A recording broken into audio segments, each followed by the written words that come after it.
Hi, so we have finished about 4 weeks and we have learned very important topics like history of immunology.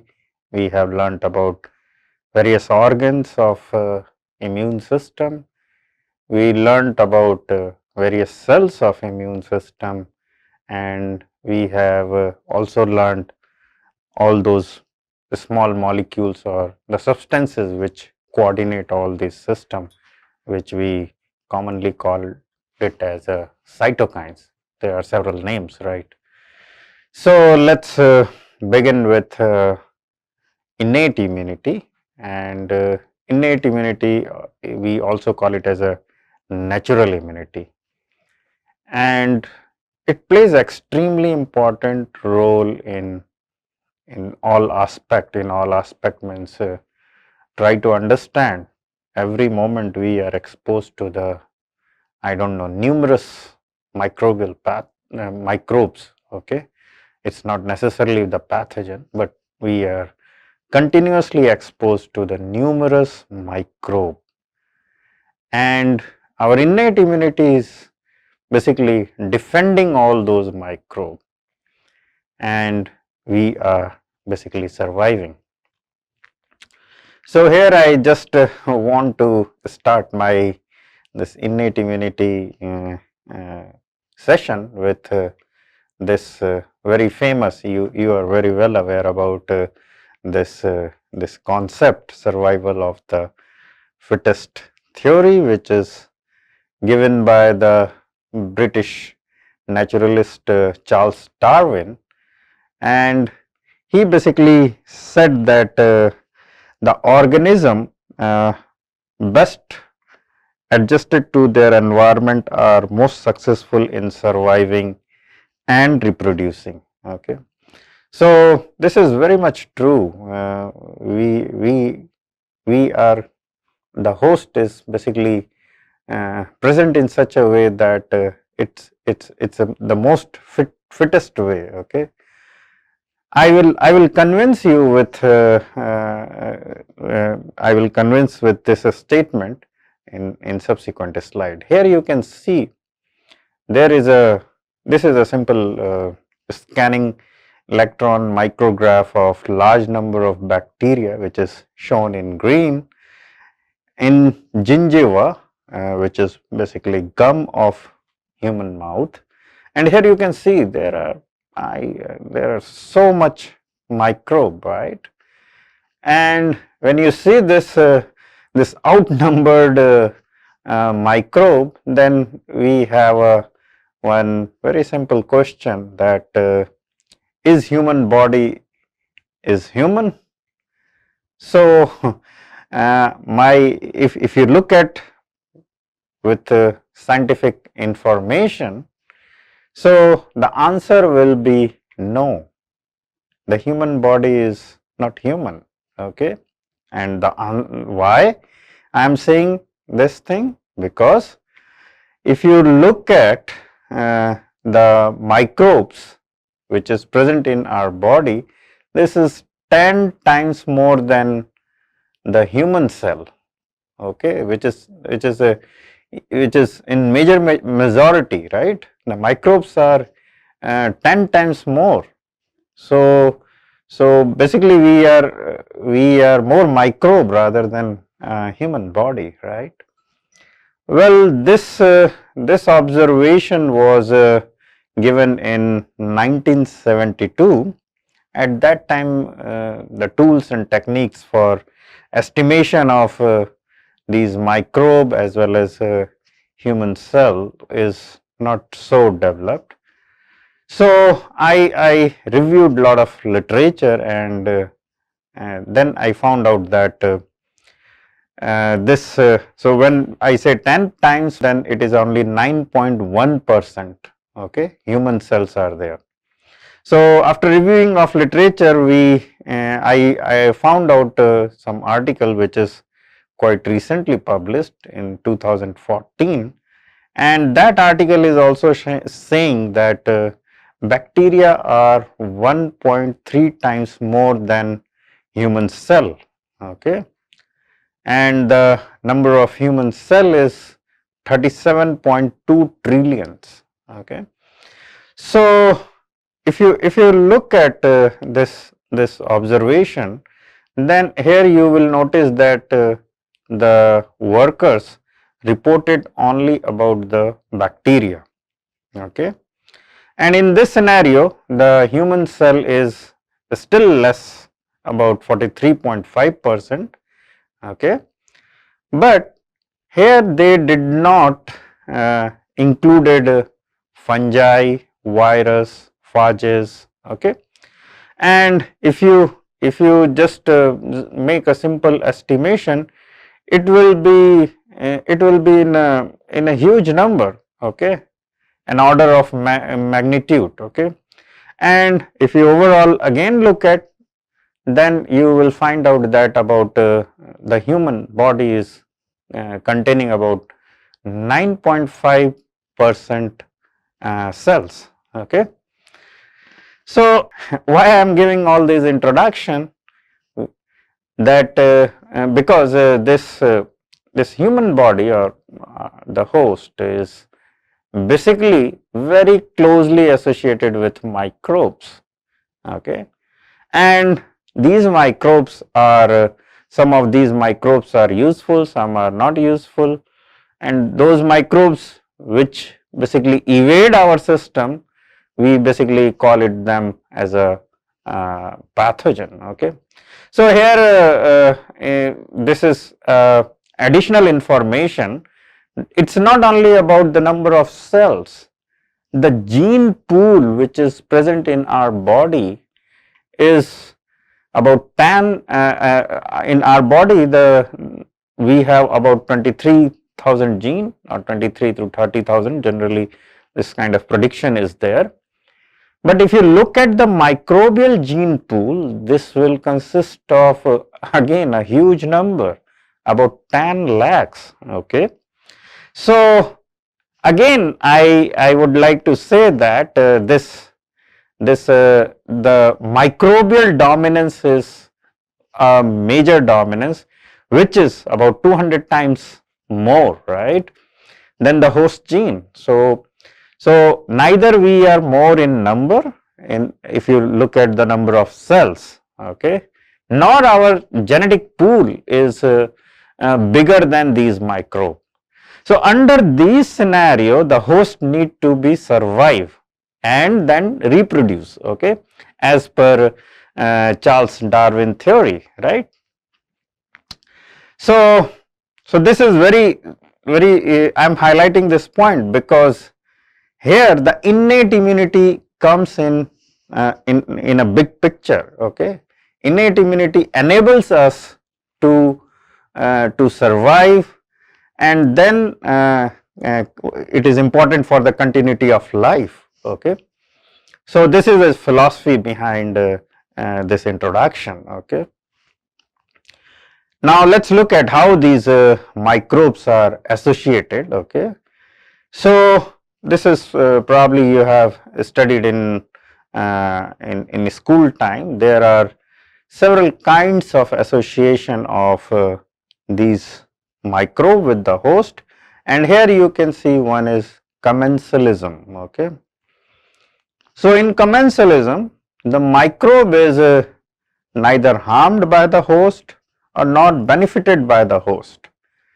Okay, but the host is may be benefited. So this kind of association we call it as a commensalism. Okay, there is another association which we call it as a mutualism. Okay, in which both the microbe and the host are getting benefit from each other. So this is a mutual benefit. Okay, this is also fine. Commensalism and mutualism both are fine to the host. Okay, another association is basically the parasitism. We call it as a parasitism.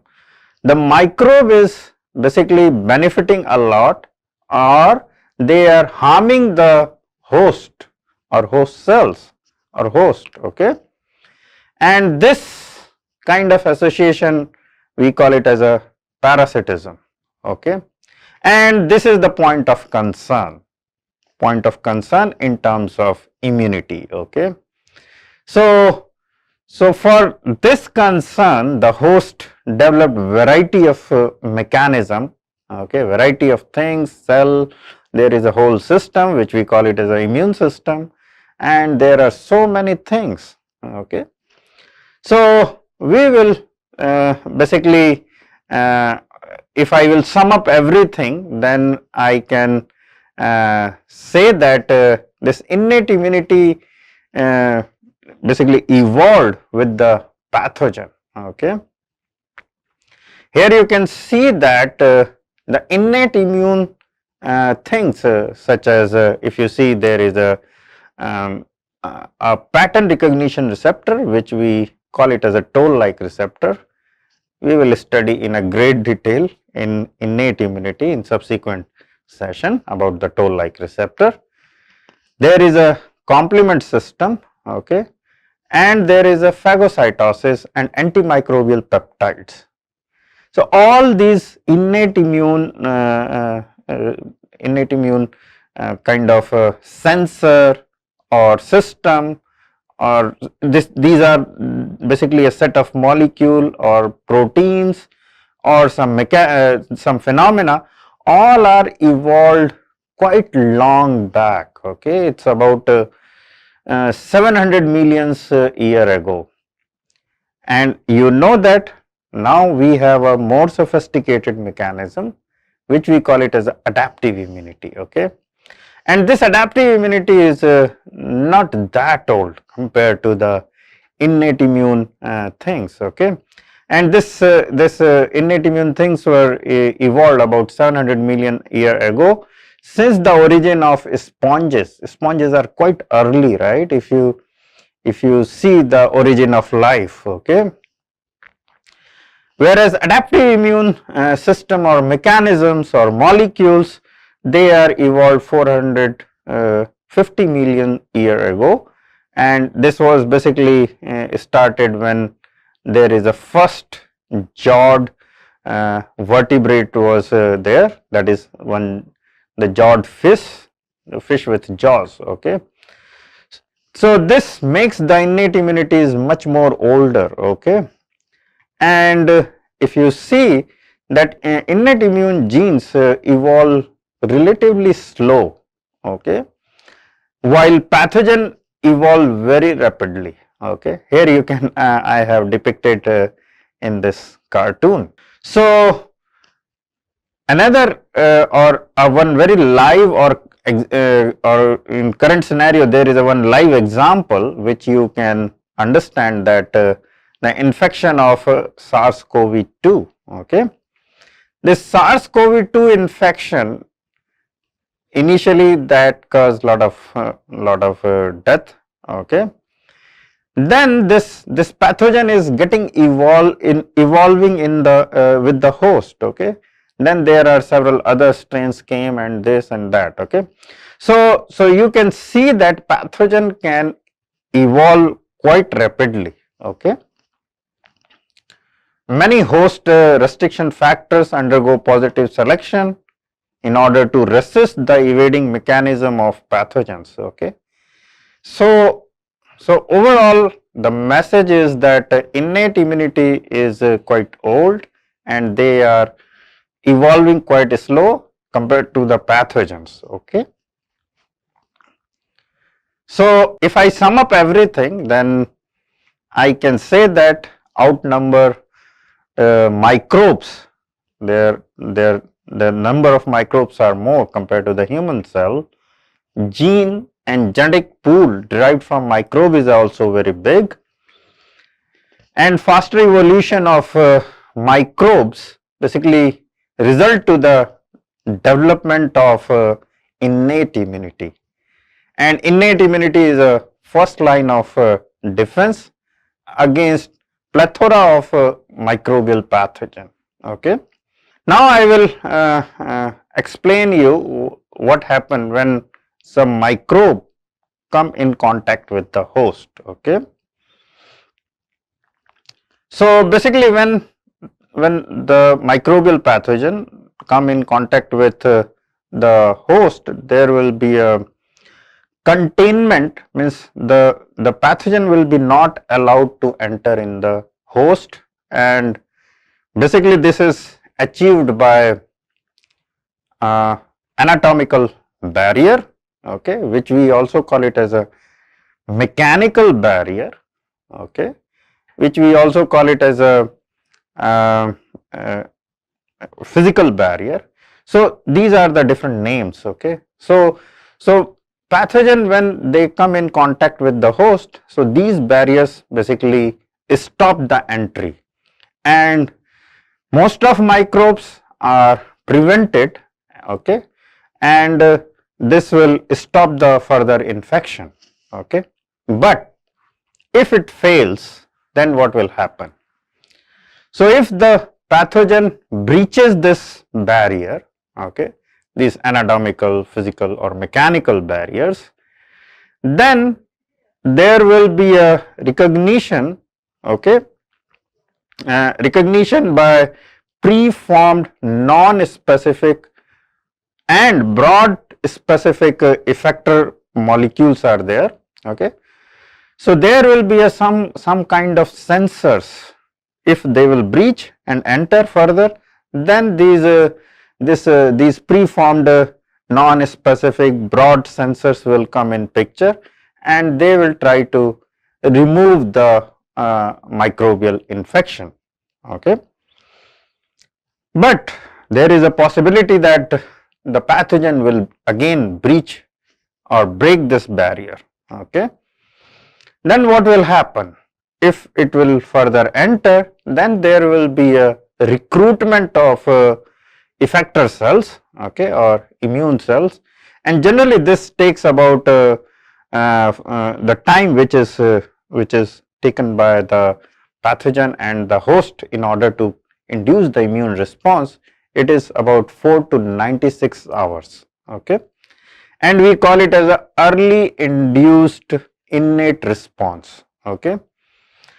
So if it breaches, then there will be a recruitment of effector cells, okay, and effector cells means like phagocytic cells and all those things. They basically recognize the signature molecules of this pathogen. I will discuss in great detail about this this signature, which basically we call it as a pathogen associated molecular patterns, okay. For example, gram positive bacteria has a peptidoglycan which is not present in human cell or animal cell, okay. So this will be recognized, and then there will be a trigger of inflammation. I have discussed in a great detail, okay. So inflammation will be triggered, and then the more recruitment of immune cells will be there, and then eventually the microbes will be removed, okay.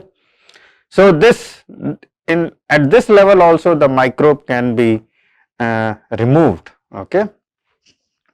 But the microbe is if it is a professional pathogen, then probably it may not removed. So what will happen? Basically, if it is not removed, then these microbes will be transported to the nearest lymphoid organ, okay.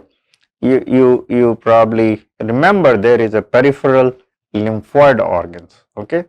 Over these microbes will be transported, and then there will be a development of more pathogen specific immune responses will take place, and basically it is mediated by lymphocyte, A granulocytes, if you remember, okay, the B cells and the T cells.